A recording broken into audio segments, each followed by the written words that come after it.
Hello, and welcome to I Know Dino, the Big Dinosaur Podcast, where we cover news, interviews, and discussions of all things dinosaur. Hello and welcome to I Know Dino. I'm Garrett. And I'm Sabrina. And today we'll be doing something a little bit different. Since this is a previously recorded episode, you'll be listening to it a few weeks after we record it. And so we're not going to talk about the news. Instead, we're going to do a review of one of our favorite dinosaur museums, as well as a discussion about another dinosaur that was discovered last year called Changyuraptor. So first, we're going to start out with a review of the Black Hills Institute in South Dakota. We've mentioned the Black Hills Institute previously when we were talking with Pete Larson in our very first episode, and we mentioned the documentary Dinosaur 13, which talks about their discovery of the large T-Rex skeleton Sue and the ensuing legal troubles. But there's still a ton to see at the Black Hills Institute, even though they don't have Sue anymore. The Black Hills Institute is located kind of by Sturgis and Deadwood in South Dakota. You've probably heard of those cities before. And the Black Hills are best known for Mount Rushmore and Crazy Horse. Both of those huge sculptures out of the rock are located really close, actually, to the museum. So the museum building portion of the Black Hills Institute is in, I think, what used to be a school theater. If it's not, it's very much that style of building. So it's got, kind of a not so wide room, but very long, and then it's got a little stage on one end of it. And the stage is kind of fun because they've repurposed it to store all of their aquatic life fossils, and then there are some things kind of extending past the edge of the stage that are suspended from the ceiling. So it's a pretty neat use of it. And although they have lots of awesome dinosaur fossils, they also have a lot of other interesting geological items. So they have a collection of agates, meteorites, and minerals as well, and a lot of them are in this gem room area, which is in just the corner of that theater-type room. And when we were there, it was a pretty warm day, so they had a little fan trying to circulate air through it, but it had lots of really cool gems and things in it. The aquatic life that I mentioned a minute ago has a huge turtle suspended from the ceiling, just enormous, and it's fun to go underneath it and look up at it and see just how huge it was. And there's also some of those dinosaur-like reptiles that people who aren't real familiar with dinosaurs always confuse with dinosaurs, but are just, reptiles from that same era. And then there's lots of other interesting fossils and displays on the walls and hanging from the ceiling. So even if you're not a dinosaur enthusiast like us, there's a lot to see there. In the dinosaur vein, there's one wall of the museum, which is one of my favorite exhibits. It's got a whole row of T-Rex skulls, and below each one there's a little placard saying what the specimen is, and then I think it also tells you where you can currently find it. But if not, you can look up the specimen and see where it is, and they have a lot of them there. Part of that is because the Black Hills Institute is known for all their T-Rex discoveries. And there's also a touch bone, which is kind of a standard feature of a lot of these smaller museums that you'll find in like Montana and the Dakotas, Utah, places like that. I don't remember if they have them at big museums like the Smithsonian and the American Museum of Natural History. Sometimes they'll have a little piece of fossil you can touch. But at these smaller museums, they tend to have like a whole femur of a sauropod or something that you can like grab onto, which is a lot of fun. And they definitely have one of those. The best part of the museum, though, is definitely the center of the theater-type room. So what they did is they kind of put all of the dinosaurs together in one small area. It's similar to the setup that they have at the Smithsonian. I think they're redoing it now, but you can go on either side of this big group of posed dinosaurs and really get a good view of them from all sorts of angles. The American Museum of Natural History has it in a few places too, but they tend to do one at a time. This is like all of them kind of jammed into one little place. They just kind of have a rope around it. It feels so informal, and when you're used to going to a place like the Smithsonian or the American Museum of Natural History and there are big columns and everything's like granite and marble and huge vaulted ceilings, and the lighting is just so and everything.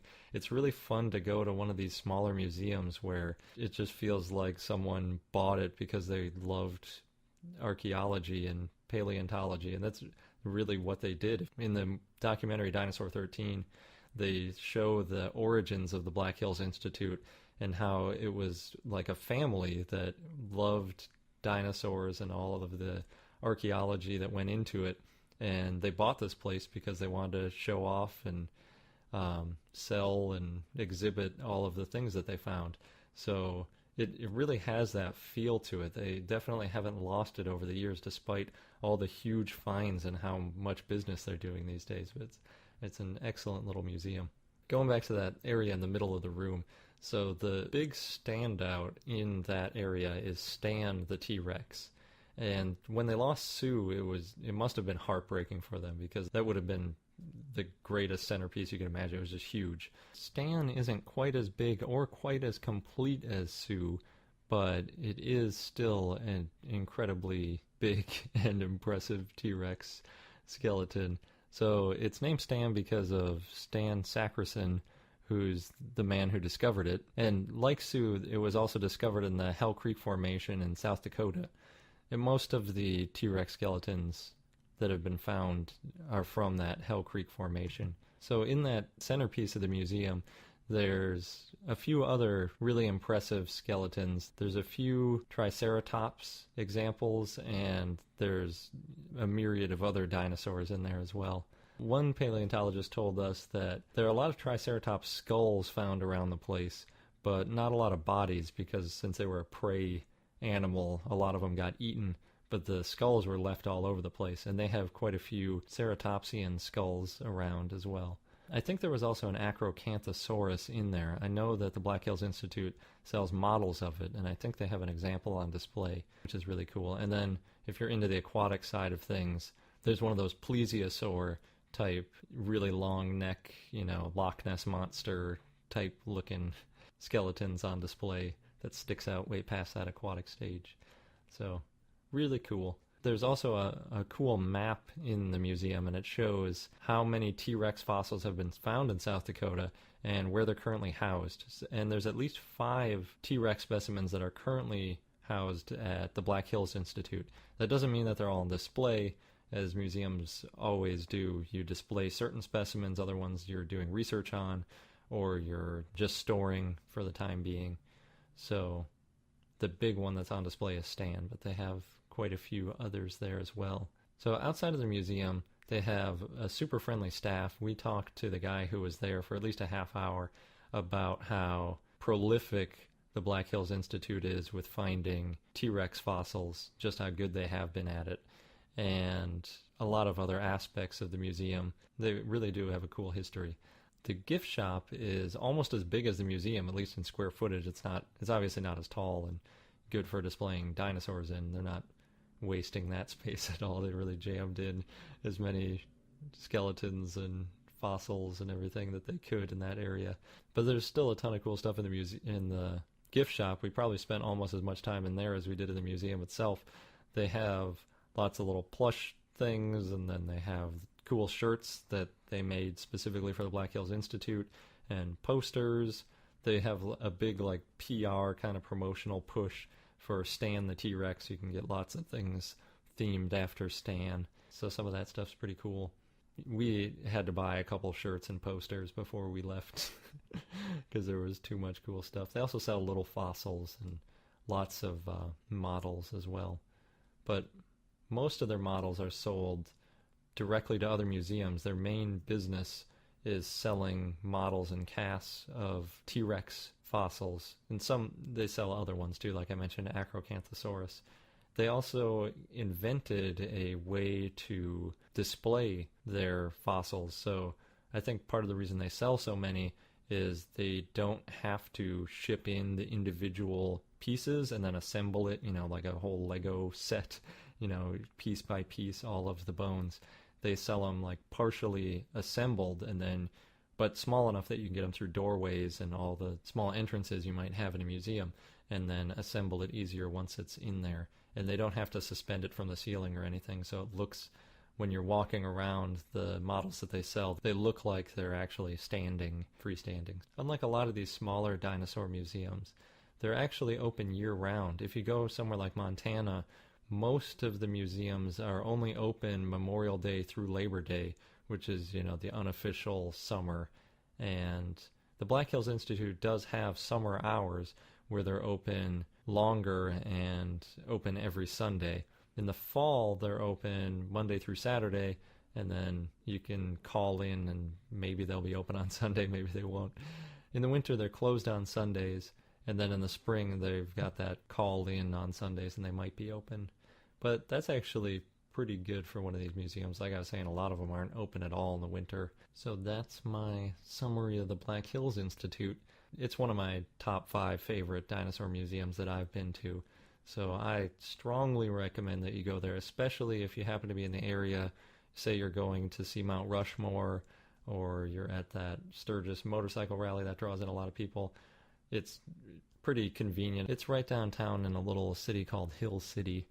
So if you're ever in Hill City or nearby, you have to go there. It's an awesome museum, and it's good to support some of these paleontologists who are doing lots of good work and digging up lots of fossils. So definitely worth a visit.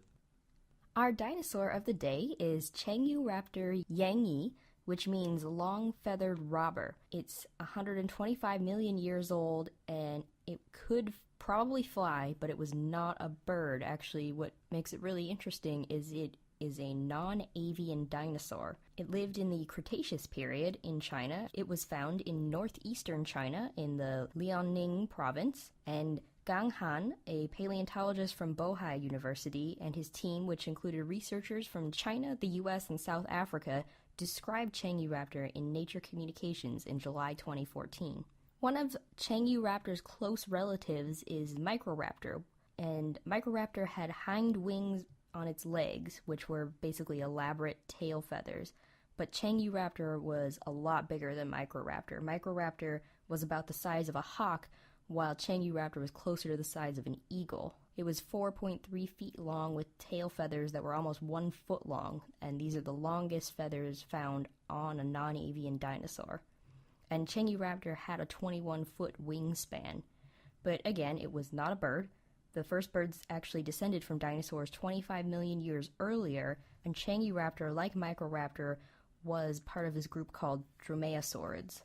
And we've talked about a dromaeosaurid before, Dinosaur, which lived about 70 million years ago in the Gobi Desert. And for a long time, all scientists knew about it was that it had giant arms. Changyuraptor was also not a pterosaur, which is another important distinction. Pterosaurs were a separate group that were known for their flying capabilities. So when I heard Changyuraptor had a 21-foot wingspan, I was thinking, that is really huge. Compared to the Quetzalcoatlus, which was the largest flying creature that we've discovered so far in the dinosaur era, it wasn't that big because that pterosaur had a wingspan that almost reached 40 feet, which is just enormous. But compared to any modern flying bird, it would just be astonishingly big. So the biggest current wingspan of a bird is the wandering albatross, which flies really long distances over the ocean. So it has to be able to pick up on updrafts from the ocean, which means it needs a really big wingspan. It only has about a 10-foot wingspan on average.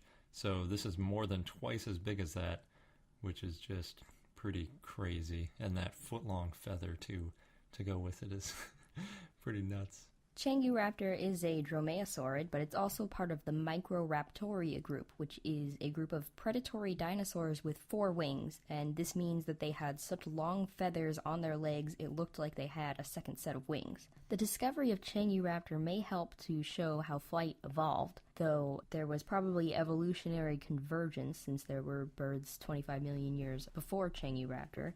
And Michael Habib, a flight expert and co-author of the study, who's from the University of Southern California, said that Changyuraptor's long feathers and 4 wings may have been, quote, quite common amongst paravians, which is a group that includes birds and close non-avian relatives with feathers. So even though scientists think that Changyuraptor may have been able to fly, it's not clear how the animal moved through the air. We've briefly mentioned in another podcast, but there are quite a few things that are required for the bird lifestyle that dinosaurs were already doing long before they could fly.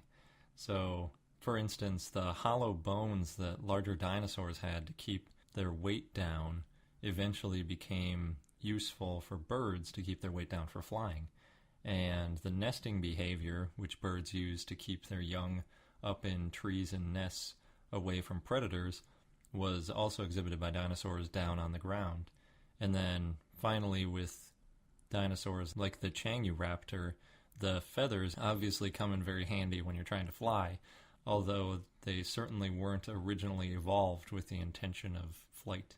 Because animals don't evolve with a game plan of where they're going to be millions of years in the future. In other words, even though avian dinosaurs and their descendants, modern birds, use feathers for flight, the first feathers that appeared on dinosaurs couldn't have been used for flight because they wouldn't have been large enough or on wing structures, but they would have gone through a phase where they were either gliding or hopping or something that had an evolutionary advantage and then slowly evolved into full flight. So we're not sure exactly where Changyuraptor was on the spectrum, but since it had so many feathers and they were so large and similar to modern birds, it's likely that it was more on the full flight end of the spectrum. Microraptorines, the group that Changyuraptor was a part of, are closely related to birds, and scientists think they probably had a common raptor ancestor. Going back to how Changyuraptor may have flown, some paleontologists thought it may have flown with a spread eagle or biplane posture, but that theory doesn't really fit with Changyuraptor's anatomy, because it probably wasn't very flexible in the hips like other theropods. Theropods is the broader group that it is a part of. Changyuraptor probably had its legs directly under its body while in the air. However, Changyuraptor may have climbed trees. They probably landed on the ground but spent a lot of time in trees. They could have used their limbs to fly through dense trees, and they could turn and break fast and maybe quickly catch small prey. Again, Changyuraptor is one of the biggest microraptorines, and before Changyuraptor, one of the longest microraptorine tail feathers was only 7 inches long, compared to the 1-foot-long feathers found on Changyuraptor. It's also the biggest theropod with feathers on its hindwings, which are the lower hind limbs, and the specimen found was of an adult, not a juvenile. Changyuraptor had feathers that covered its whole body, and its tail feathers may have helped it land safely because having the tail feathers really aids in the fine control of flight. When landing, you can use the tail feathers to slow the progression to the ground, and that would have helped Changyuraptor prevent from getting injured when landing. Again, Changyuraptor had 4 wings, or at least what looked like 4 wings, and it's not clear if these 4 wings was something only microraptorines had or something that a common ancestor had. Because it was so large, it probably couldn't fly for long periods of time, and it may have glided from branch to branch of trees. The feathers found on its arm are not that well preserved, so researchers don't know exactly how it supported its weight in the air. Changyuraptor's 1-foot-long tail feathers make up about 30% the length of its skeleton, and its feathers may have been used for display. They could have been brightly colored. So even though Changyuraptor probably could fly, according to Oxford University paleobiologist Roger Close, Changyuraptor's discovery doesn't offer any big new insights on how flight evolved, since it had basically the same anatomy of other known 4-winged theropods like Microraptor. Changyuraptor weighed about 9 pounds and was 60% larger than the last Microraptorine found. And when it lived, its habitat was a broad peninsula with volcanoes, a moist forest with lots of conifer and ginkgos, and it had dry summers and cold winters. There were a lot of different carnivores and herbivores that lived there, and there were also a lot of birds, insects, primitive mammals, some flowering plants, as well as lakes full of fish, frogs, and salamanders, so pretty diverse. It's unclear exactly what Changyuraptor ate, but fish and bird bones have been found in its guts, so it may have eaten small prey, including birds, lizards, salamanders, fish, and small mammals. So to get in more about the group that Changyuraptor belongs, again, it's part of Microraptoria. That name means small one who seizes, and as you may guess from the name, most of the dinosaurs in Microraptoria are small, possibly the exception of just Changyuraptor. They're a clade of dromaeosaurid theropods. They're the most primitive ones, and they lived 125 million years ago in China and probably glided through trees. Again, they were usually small. Adults were between 2.5 and 3 feet long and weighing up to a little over 2 pounds. And the first Microraptor was discovered in 2003. It was the one that weighed 2.2 pounds and had large limbs covered in feathers and tail feathers. Early birds, such as Archaeopteryx, also have long feathers on their hind limbs, like Microraptorines, but today's birds usually have bald legs and fly with just 2 wings instead of 4. Changyuraptor did look very bird-like, and interestingly, older dromaeosaurids seemed more bird-like than later ones. So Changyuraptor was 125 million years old and looked pretty bird-like, but then Velociraptor was 75 million years old and seemed much less bird-like. Our fun fact of the day, the oldest known dinosaurs date back to 230 million years ago, which you probably know is the Triassic period. And they were found in Madagascar. A team of paleontologists, including researchers from UCSB, the University of California, Santa Barbara, which is Sabrina and my alma mater, discovered them back in 1999. Before they were found, the oldest known dinosaur was Eoraptor, which is 228 million years old, and the name means dawn thief. And that wraps up this episode of I Know Dino. If you like what you hear, please leave us a review on iTunes. Thanks for listening, and until next time. Thank you for listening to I Know Dino. If you have any questions or comments about dinosaurs, we'd like to hear from you at plesiosaur@iknowdino.com. And for more information on dinosaurs, go to iknowdino.com or follow us on Google, Facebook, Tumblr, or Twitter at I Know Dino.